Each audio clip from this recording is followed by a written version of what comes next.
A $118 million mansion just changed hands. No dollars, no banks, no questions. The buyer? A crypto millionaire who paid entirely in Bitcoin. That's right, crypto buyers are now buying ultra-luxury homes, completely off-chain. This didn't start with mansions. Back in 2017, the idea of buying property with Bitcoin sounded like a publicity stunt. Developers in Dubai offered entire condo towers priced in crypto. In Miami, a two-bedroom unit sold for 17.74 Bitcoin, worth just over $275,000 at the time. These were fringe experiments, more marketing than market shift. But then came COVID. Bitcoin surged past $60,000. Institutions piled in. Coinbase went public. Suddenly, early adopters were sitting on fortunes. By 2021, the question wasn't if you could buy real estate with crypto, it was why wouldn't you? That same year, a Miami penthouse at Artie Surfside sold for $22.5 million, paid entirely in cryptocurrency. In New York, Magnum Real Estate listed a $29 million building priced in Bitcoin. The Ethereum crowd wasn't far behind. NFT founders and DeFi developers began quietly closing on multi-million-dollar homes, from the Hollywood Hills to Singapore. Crypto wealth was moving out of wallets and into the skyline. No longer just a speculative asset, Bitcoin became a tool for building generational wealth. And in elite circles, buying property with crypto wasn't just convenient, it was a flex. Proof that you weren't just in the game early, but you won too. But buying a mansion with Bitcoin isn't as simple as a wallet swipe. Forget everything you know about buying a house. Crypto flips the process upside down.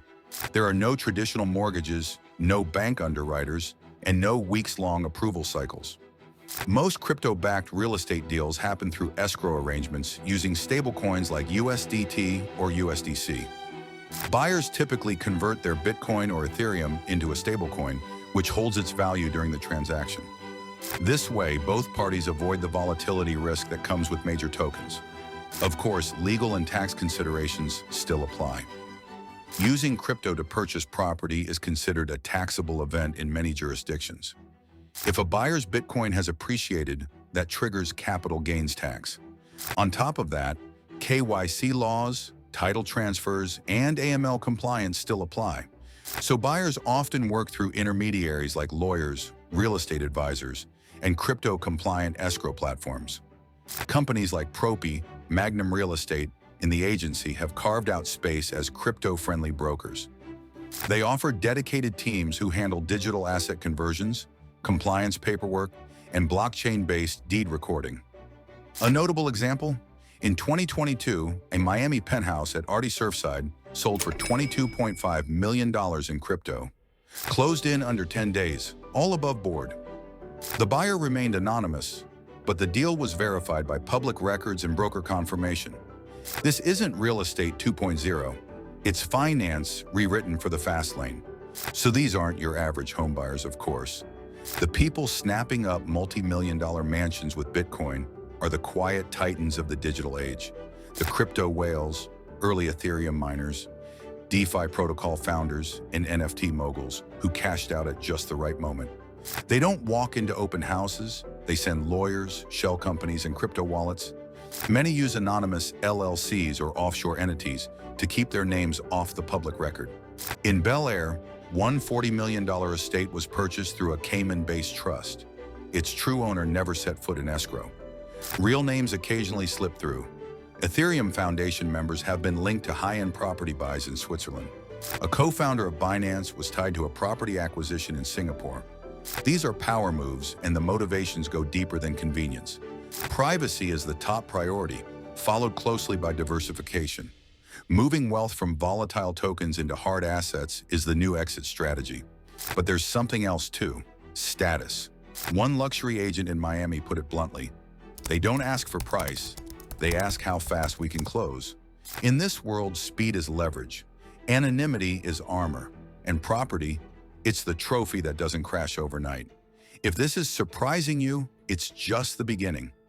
Subscribe now as we break down the crypto moves reshaping wealth, law, and power before they hit the headlines. Now let's see how, for sellers, saying yes to crypto isn't risky. It's becoming strategic. At first, crypto offers raised eyebrows, but now they raise closing rates. In today's luxury market, time is often worth more than margin. Traditional buyers can take weeks, sometimes months, to secure financing. Crypto buyers, they wire millions in digital assets within hours. For sellers sitting on 8-figure listings, that kind of speed is game-changing. Developers are especially eager. They're not just selling homes, they're moving inventory. Fast closings mean faster reinvestment, cleaner books, and fewer headaches. Some are even partnering with crypto platforms to directly attract digital buyers. Stablecoins like USDC and USDT have played a key role. They offer the speed and borderless access of crypto without the roller coaster volatility. With smart contracts and crypto escrow services, many sellers feel more protected than they do with banks. Still, not all want to hold on to crypto. Some demand instant conversion to fiat at closing, locking in their price before the market shifts. That's where crypto-specialized brokerages come in. Firms like Propy, Sirhant now handle crypto listings with full legal and tax compliance. For many sellers, it's no longer about avoiding risk. It's about catching a new kind of buyer before their offer disappears into the blockchain. But when money moves this fast, regulators don't just stand back quietly. For all the glamour, crypto real estate lives in a legal gray zone. Governments around the world are still catching up. The U.S. Treasury's FinCEN has flagged real estate as a high-risk sector for money laundering, especially when deals involve anonymous LLCs or shell companies. In a 2022 statement, the agency warned, the use of real estate purchases to launder money continues to be a vulnerability. That vulnerability is amplified when crypto enters the picture. While some crypto real estate deals go through strict AML/KYC protocols, others, especially international ones, don't.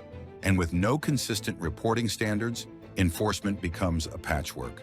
Tax is another headache. Buyers using appreciated crypto technically trigger capital gains. Sellers accepting tokens may owe taxes even before conversion. Foreign buyers face an extra layer of scrutiny, especially in cities like New York, London, and Miami, where foreign ownership rules apply. And the government is watching. The DOJ has already launched investigations into crypto-fueled property laundering schemes in California and South Florida. Still, despite the red flags and legal landmines, the trend hasn't slowed. Because for some buyers and even a few sellers, the risk is part of the reward. Because this isn't just about property, it's about power shifting in real time. His isn't just a trend, though, it's a very clear signal. Every luxury mansion bought with Bitcoin is more than a flex. It's a marker of something deeper, crypto stepping into the heart of the legacy economy. These aren't digital coins buying digital apes.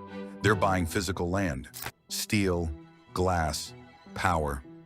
For years, skeptics asked, can you even buy coffee with Bitcoin? That was the wrong question. Today, crypto isn't looking to be small. It's not here to fit in. It's here to replace old systems, and real estate is just the first domino. Title deeds, escrow, financing, these are institutions built on trust. And crypto is reshaping trust itself.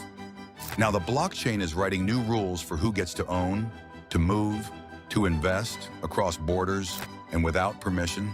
It's leveling access for some and rewriting advantage for others. Wealth is no longer just inherited or earned slowly. It's minted, traded, and deployed with speed we've never seen. And for those paying attention, this isn't about the houses, it's about who controls them next. Because if you can buy the block with Bitcoin, what else becomes possible next? Let us know what you think.